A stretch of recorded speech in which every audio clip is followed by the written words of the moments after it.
Salfidelia Widiantari dari Program Studi Pendidikan Masyarakat dengan NIM 210300004. Dalam video kali ini saya akan mempresentasikan sebuah materi yang berjudul Pancasila sebagai Sumber Hukum yang ditugaskan oleh Bapak Wahyu Setiawan MPD selaku guru pembimbing dari mata kuliah Pendidikan Pancasila. Nah, sebelum ke materi, apa sih Pancasila itu?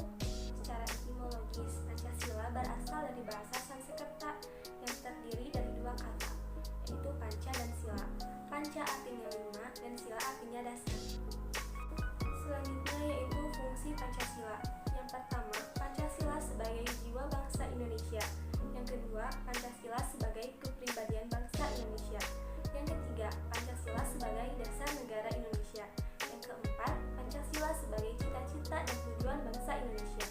Dan yang kelima, Pancasila sebagai sumber dari segala sumber hukum.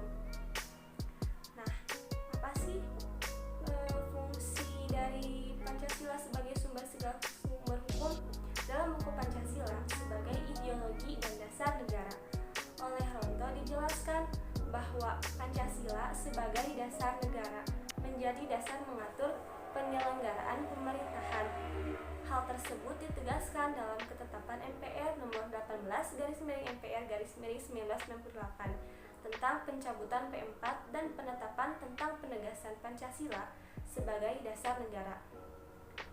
Pada ketetapan ini dinyatakan bahwa Pancasila sebagaimana dimaksud dalam pembukaan Undang-Undang Dasar 1945 adalah dasar negara dari Kesatuan Republik Indonesia yang harus dilaksanakan secara konsekuen dan konsisten. Adapun fungsi Pancasila sebagai sumber segala sumber hukum mengandung arti bahwa Pancasila berkedudukan sebagai satu, ideologi hukum Indonesia, dua, kumpulan nilai-nilai yang harus berada di belakang keseluruhan hukum Indonesia. Yang ketiga, asas-asas yang harus diikuti sebagai petunjuk dalam mengadakan pilihan hukum di Indonesia.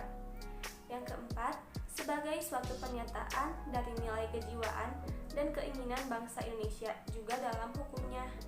Lalu apa sih makna Pancasila sebagai sumber hukum? Pancasila sebagai sumber segala sumber hukum memberi makna bahwa sistem hukum nasional wajib berlandaskan Pancasila. Akan tetapi, keberadaan Pancasila tersebut semakin tergerus dalam sistem hukum nasional. Hal demikian dilatar belakangi oleh 3 alasan, yaitu yang pertama, adanya sikap resistensi terhadap Orde Baru yang memanfaatkan Pancasila demi kelanggengan kekuasaan yang bersifat otoriter. Yang kedua, menguatnya pluralisme hukum yang mengakibatkan terjadinya kontradiksi-kontradiksi atau disharmonisasi hukum. Yang ketiga, status Pancasila tersebut hanya dijadikan simbol dalam hukum. Untuk itu, perlu dilakukan upaya-upaya untuk menetapkan Pancasila sebagai segala sumber hukum dalam sistem hukum nasional, yaitu pertama, menjadikan Pancasila sebagai suatu aliran hukum agar tidak terjadi lagi disharmonisasi hukum akibat diterapkannya pluralisme hukum. Kedua, mendudukan Pancasila sebagai puncak peraturan perundang-undangan agar Pancasila memiliki daya mengikat terhadap segala jenis peraturan perundang-undangan sehingga tidak melanggar asas lex superiori derogat legi. Nah, lalu apakah Pancasila merupakan dasar hukum tertinggi yang berada di atas Undang-Undang Dasar 1945 dalam hierarki? Yang dimaksud hierarki adalah penunjangan setiap jenis peraturan perundang-undangan yang lebih rendah tidak boleh bertentangan dengan peraturan perundang-undangan yang lebih tinggi.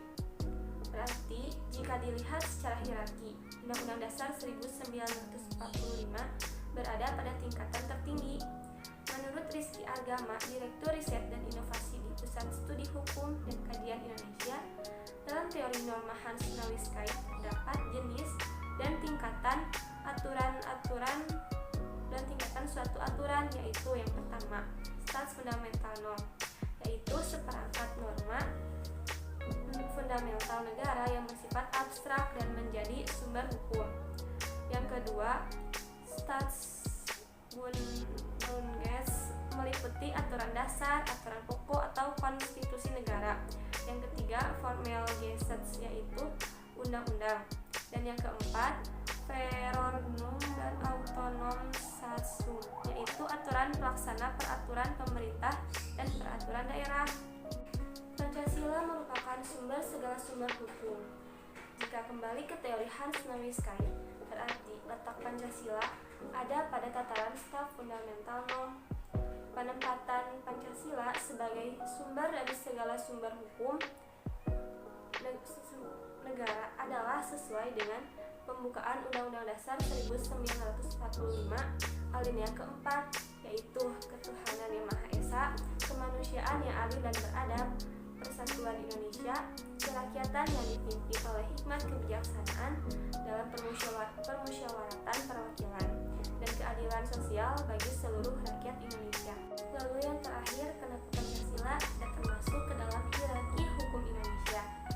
Karena nilai Pancasila telah terkandung dalam suatu norma di Undang-Undang Dasar 1945. Hal ini sesuai bunyi pasal 3 ayat 1 Undang-Undang Nomor 12 Tahun 2011, yaitu Undang-Undang